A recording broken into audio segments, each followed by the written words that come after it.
મુરલીધર જય ઠાકર મેરા મણાહીર એક કન્ટેન્ટ આવ્યું. આપણે કહેતા હતા ને કે બધું આવશે. આમ હતું અમુક આ સામાજિક કાર્ય કરે એવો હોય તો એ બધું લેતા હોય. હા, એ બધું લઈ લઈએ. કૂતરું ભાગી ગયું હોય તો એનો ઓડિયો સડાક મને ફલાણા ફોન આવ્યો તમારે કૂતરું ભાગી ગયું. મેં તમને વાત કરી ને આજ ફ્રીજનો છે એ કન્ટેન્ટ સાંભળો, મજા આવશે, બહુ મજા આવે એવું છે. હેલો. હા સાહેબ નમસ્કાર. નમસ્કાર. હવે આપણે એક માહિતી થોડી તમારા પાસે જોઈતી હતી. શેની બારામાં? કોણ બોલો તમે? હું થરાદ તાલુકાના જમણા ગામથી બોલું છું. બોલો ને. હમણાં ફોન કર્યો તો ભાઈ છો કે? હા એ જે તમને તમે કલાક પછી ફોન કરો. બોલો ને, શું હતું? હવે એમાં એક અમે ફ્રીજ લાવ્યું હતું. હા, ફ્રીજ આપણે ઠંડુ કરવાનું ફ્રીજ આવે ઘરે વાપરવા. હા ફ્રીજ, હા પાણીનું. હા પાણી, એટલે 12 મહિના ઉપર થઈ ગયું, પણ 1.5 વર્ષ જેવું થઈ ગયું. બરોબર. એટલે નવું લીધું તો અમે એમાં 12 મહિનામાં અમે ગણો ને 2 મહિના રેડી, 1.5-2 મહિનો કમ્પ્લીટ આવ્યું. હા. અને પછી એને ફોલ્ટ ગણો ઘડીક કોપરેશન બદલે, ઘડીક શું થાય, ઘડીક શું થાય એમ કરો. કમ્પ્લેનો અમે ગણો 1.5 વર્ષમાં 10 કમ્પ્લેનો કરાવી છે રિપેર નો. એ જે મેન કોપરેશન આવે, કોપરેશન 3 તો કોપરેશન બદલી આવે 1.5 વર્ષની અંદર. હવે દુકાન વાળાને એમને કીધું તમે ભાઈ બીજું કશું નહીં, અમને ફ્રીજ તમે બીજું બદલી આલો. હવે આ છે ને અંધભક્ત હોય ને એ આ ભાઈને કહેવાય અંધભક્ત. એક ફ્રીજનો વાંધો, દુકાનવાળો બેઠો છે અને સોશિયલ મીડિયામાં ભાઈ ચડી ગયો છે, આનો અંધભક્ત કહેવાય. એટલે અમે કહી સોશિયલ મીડિયાવાળાને તમે ફોન ન કરો, તમારે મેટલ પતી જ જાય. દુકાને જઈને જે એટલે કંપનીવાળા બદલાવી જ દઈએ, કોઈ એમાં હાલે નહીં. એનું કારણ છે કે ફ્રીજમાં રેલે હોય અને એ રેલે વાડી વિસ્તારમાં હોય એટલે લાઇટ ઝાટકા મારતી હોય. એટલે કદાચ રેલે ન પડે એટલે એનું કારણ કે રેલે ન ઉડે તો કમ્પ્રેસર ઉડાડી દઈએ. વાડી વિસ્તારમાં ઝાટકા આવતા હોય, 3 ફેઝ પાવર હોય ત્યાં, એટલે આ પ્રોબ્લેમ થાય. કારણ કે આપણે તો ફ્રીજ રિપેર કરતા, આપણે તો ટીવી પણ રિપેર કરતા, આપણે તો પણ મોટર રિપેરિંગનું કામ કરતા, બધું કરતા. એટલે મને તમામ વસ્તુની ખબર છે કે આ વસ્તુ આ બધી થાય, આમાં આવે જ પ્રોબ્લેમ. આનું કમ્પ્રેશન આવે, માથે રેલે હોય, રેલે બરે નહીં એટલે પડે નહીં એટલે કમ્પ્રેશનને ઝાટકો લાગે. વાડી વિસ્તારમાં ઝાટકા આવતા હોય એટલે એના માટે 8-9 હજારનું ટેપિલાઇઝર આવે. એ ટેપિલાઇઝર મૂકી દો એટલે 240 વોલ્ટ જ રાખે. વધારે ઓછો હોય તો પૂરો કરી દઈએ અને વધતો હોય તો પણ એ વધારે ન થવા દઈએ. ઓછો હોય તો પૂરો કરી દઈએ, વધતો હોય તો એ પણ કપડી રાખે. આ ટેપિલાઇઝરનું કામ છે. એટલે વાડી વિસ્તારમાં આ પ્રોબ્લેમ હોય. પણ હવે કે ને કે અંધભક્ત હોય ને બધા, એ આ સોશિયલ મીડિયા વાળાને ફોન કરીને આવું કરે. સાંભળો, બહુ મજા આવશે. કશું કરવું નથી અમારે. બરોબર. શું કાયમી કે ભાઈ અમે ધોધિયા થાય કાયમી અહીંથી જાવું થરાદથી 7 કિલોમીટર ડેલીનો ભાડું કેટલું થાય કાયમીનો, તમે શું કરો કે ના કે અમે બદલવાનો નિયમ, તો પછી તમે કાયમી ફોલ્ટ આયા કરે શું કરવાનું સાહેબ અમારે? એટલે બદલવા ના પડે, વોરંટી છે, તમને સારું રિપેર કરવા આવતા હશે. રિપેર સાહેબ ઘરે તો ખરી રિપેર કરે, પણ ઋષિભાઈ યાર તમે આ ફ્રીજ કોના નામનું હતું? ફ્રીજ આવું એવું હતું સાહેબ કે ફ્રીજ કોના નામે હતું એમ? લેવા ગયા હતા, કોણ લેવા જતું? છોકરાને લેવા ગયા. પણ આમાં શું બીજા વિચાર કરો, એક ફ્રીજમાં બધું અહીં લખવું પડે. વિચાર તો તમે કરો. આ હજી સાંભળો, હજી મજા આવશે. પૈસા બાકી નોમ ફ્રીજ ઉપર નોમ બીજાના નોમે છે ફ્રીજ, તો એના પાસે પૈસા લેવા એના નોમે લાવ્યું હતું. એના કાર્ડ ઉપર લાવેલું છે. કાર્ડ ઉપર લાવેલા છે? હા કાર્ડ ઉપર લાવેલું છે. બોલો તી ભાઈ નામ. મળું હવે શું નામ તમારું? પંડ્યા મૂળજીભાઈ રુચિભાઈ? રૂપસીભાઈ. હા. ગામ કયું? જમડા. જમડા? જમડા થરાદ પાસે આવ્યું. થરાદ તાલુકો? થરાદ. હા થારો. હવે જિલ્લો હવે તો થઈ ગયો અમારે, વાવ થરાદ જિલ્લો. બરોબર. આટલા દિવસ બનાસકાંઠામાં હતું. હા. કઈ વાંધો. તમે ફ્રીજ કઈ કંપનીમાંથી ક્યાંથી લીધું તું? થરાદ થી લીધું તો પૂજારા શોરૂમ છે, પૂજારા કરીને નામનો શોરૂમ છે. પૂજારા શોરૂમ. નામ શું છે શોરૂમ નું? પૂજારા શોરૂમ. શોરૂમ નું નામ પૂજારા છે. ભાઈ નું નામ છે રમેશભાઈ.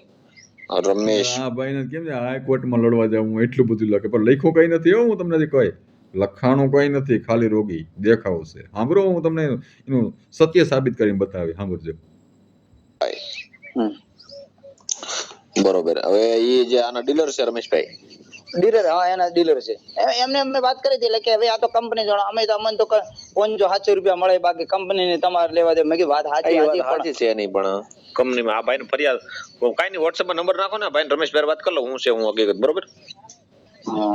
કેટલો ટાઈમ ફરિયાદ છે મને વોટ્સઅપ નહીં ભાઈ, હું તમને નંબર બોલું નોખો ને તમે નંબર. પણ એમને કેટલા ટાઈમથી ફરિયાદ તમે લાવેલા કેટલો ટાઈમ છે?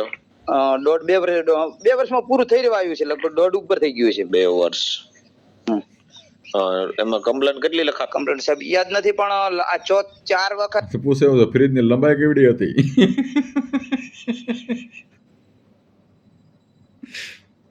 3 કોર્પોરેશન બદલ્યા અમે, અને 2 વખત રિપેર, એટલે 3 અને 4 6 વખત થઈ ગયું છે.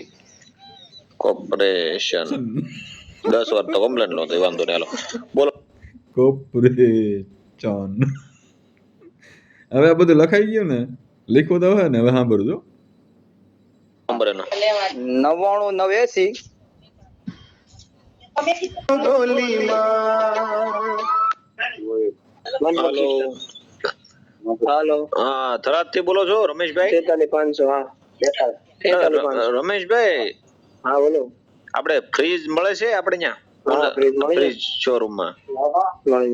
હા, એટલે આપણે ઓલા હાલો અહીં વાત કરશો કે પેલા? ઉનાળો છે, ગરાગી હોય અહીંયા અટાણે વાત કરવાથી.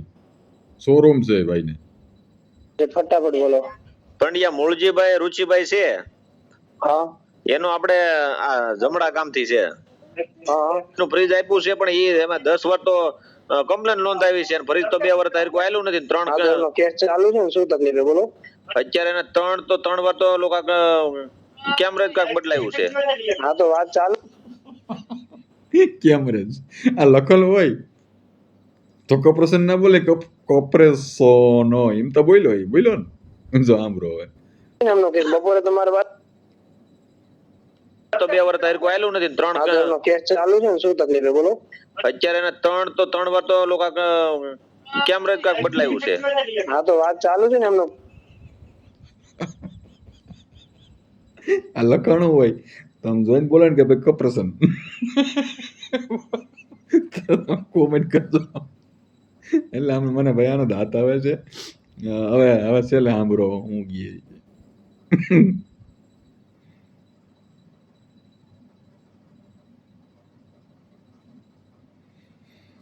તમે બીજું કોઈ મને ફ્રીજ બીજું આપો, બીજું કશું મારે કરવું નહીં. હા એટલે આના કરતા તો પોતે ના પાડતા હતા મને કે નહીં આપો. ના એ આના નો કરી શકે. હવે મારી વાત થઈ ને, હા એટલે તમને ફ્રીજ બદલી દે. તમારે 22,000 ક્યાં નહીં, તમે કામ ધંધો શું કરો છો? બસ ખેત મજૂરી સાહેબ. ઘરની ખેતી છે થોડીક ને, બીજું સાઈડમાં ભાગે પાવું, ઘરની ખેતી છે, પશુપાલન છે મારા પાસે 10-15 ઢોરો હોય. બરોબર. કાઈ વાંધો, તમારો ફોટો બોટો નાખજો આમાં. આજે તમારું સુખદ સમાધાન જે કરાયું છે ને, એ આપણે વિડીયો મૂકશું, તમારો ફોટો નાખજો એટલે તમારું 2 દિવસમાં કામ જો નો આગળ હાલે. આમાં સુખદ સમાધાન ક્યાં આવ્યું? આ ક્યાં ભાઈ દુકાન વાળાને કઈ કીધું તું કે આમાં સુખદ સમાધાન? આ બધા છે ને ફોન કરવા વાળા અનભક્ત કહેવાય, અને આ ભાઈ સુખદ સમાધાન લખી નાખ્યું. આમાં વિચારતા કરો તમે. આમાં શું હોય ભાઈ, કંપનીમાં કદાચ 2 મહિને 3 મહિને લાગી જાય, એમાં ન હોય. કંપની 2-3 વસ્તુ 1-2 દાન કોર્પોરેશન બદલાવે, પછી કદાચ ને અહીંથી મેલ કરે એટલે વાર લાગે, ઉપર જાય તો ત્યાંથી રિટર્ન થતા વાર લાગે, એટલે બદલી જ જાય કંપની. કોઈ એવું ન કામ કરે, કંપનીની બદનામી થાય એવું કોઈ વસ્તુ ન કરે. ગ્રાહક માટે તો કંપની કરતી જ હોય, પણ હું વાડી વિસ્તારનો પાવર હોય અને ઝાટકા મારતો હોય. અમુક શું કરે કે 2 ફેસમાં ડેમ પાવું તો 2 ફેસમાં નાખે. એટલે પાવર વાડી વિસ્તારનો ફૂલ રહે. પછી 3 ફેસ પાવર આવે ને ત્યારે ભડકો કરી નાખે બધું. એટલે આવા ઝાટકા આવતા હોય. એટલે આને 10-12 હજારનું ટેપિલાઇઝરની જરૂર હોય વાડી વિસ્તારમાં રહેતા હોય તો. કોઈ પણ વાડી વિસ્તારમાં રહેતા હોય આવું થતું હોય તો એક 10-12 હજારનું ટેપિલાઇઝર આવે, ઓરિજિનલ નાખી દો એટલે તમારે કોઈ વસ્તુની જરૂર ના રહે. 240 વોલ્ટ જ રહીએ. પાવર એક ફિરખો જ તમારો રાખે, 240 વોલ્ટ. 240 વોલ્ટ ઉપર ગયો એટલે ગમે વસ્તુ ઉડાડી દઈએ, બરોબર. આપણે તો આનો ફૂલ અનુભવ છે, અને આપણે તો આનું કામ પણ ઘણું કર્યું છે. એટલે આવા સામાજિક કાર્યકર અને જોઈ લ્યો તમે હવે. એટલે આવા અમે કહીએ છીએ કે આવા સોશિયલ મીડિયા વાળાને ફોન ન કરો, કંઈ તમારું થાય નહીં. દુકાનવાળો તમે બદલાવી દેવાનો હોય. એટલે બેનો દીકરીઓને કોઈને ભલામણ છે આપણી કે ભાઈ આવા સોશિયલ મીડિયામાં તમારું બદનામી ન કરતા. તો જય મુરલીધર, જય ઠાકોર.